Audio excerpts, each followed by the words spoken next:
Voici un extrait de mon livre intitulé Fragrance de mes origines, parfum de ma vie.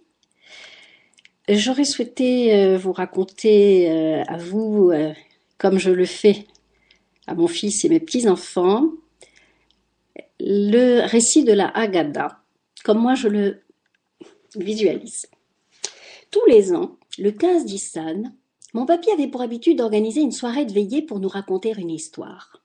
Ensemble, nous fêtions Pessah, la fête de la libération du peuple hébreu, asservi en Égypte. Que signifie le mot Pessah en hébreu? Cela veut dire bouche ouverte. Comprenons la question. En effet, cette petite réunion de famille ouvrirait les débats. J'ai promis que je raconterai à Jonathan. Je vous invite, mes chers petits-enfants, à en faire de même, et que vos enfants se souviennent à leur tour de cet événement plus qu'étonnant. Sur la table se trouvait du vin, un plateau contenant un œuf, un os, du céleri, 3 tranches de pain azim appelé matzot, une pâte faite de dattes et un bol d'eau salée. Étrange, me direz-vous, qu'est-ce que ce rituel? Ce plateau est appelé plateau du Seder. Il vient en rappel de la période où les Hébreux vécurent esclaves en Égypte. Il y a fort longtemps, un pharaon d'une grande dureté gouvernait l'Égypte. Il était si cruel avec les Hébreux qu'il prenait leurs enfants et fabriquait du mortier avec leurs petits corps.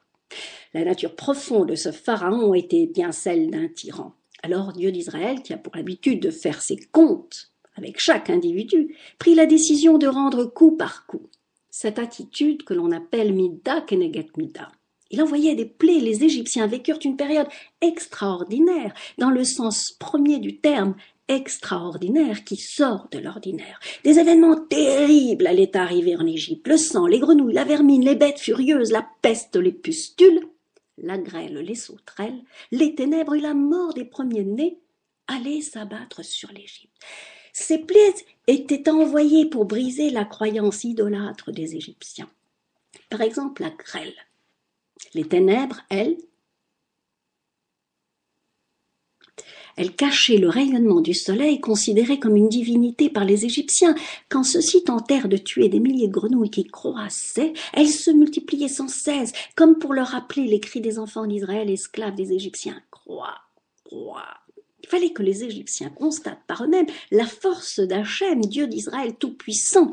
Tous les enfants d'Israël seraient épargnés, d'où le nom de Pessah qui signifie que Hachem les préserverait en passant au-dessus de leur maison. Moïse, le porte-parole des enfants d'Israël, n'émettait qu'un souhait, celui que le Pharaon permette à son peuple de quitter ce pays si peu hospitalier. Ces plaies n'étaient pas un effet de magie. Quand cette histoire avait été racontée dans ses moindres détails, le moment était venu de poser toutes nos questions. Car cette histoire a une vertu magique. Elle touche le plus profond des âmes de celui qui l'écoute. Papy s'aidait d'un récit pour nous raconter cette histoire, la Haggadah, du verbe lehagid en hébreu qui signifie raconter.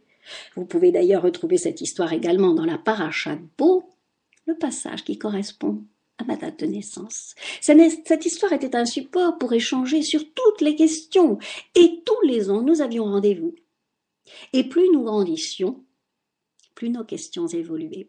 Nous parlions de cette première Shoah que vécurent les Hébreux. Ils mettaient un point d'honneur à se pencher sur le texte. Par exemple, que nous dit le texte? Reprenons le premier verset de ce chapitre. Bo el paro. Dieu souhaite que Moïse aille en audience particulière pour s'entendre avec Pharaon. Il lui dit, va vers Pharaon, car j'ai durci son cœur. Pourquoi est-il précisé ici, car j'ai durci son cœur? Comme je vous le disais.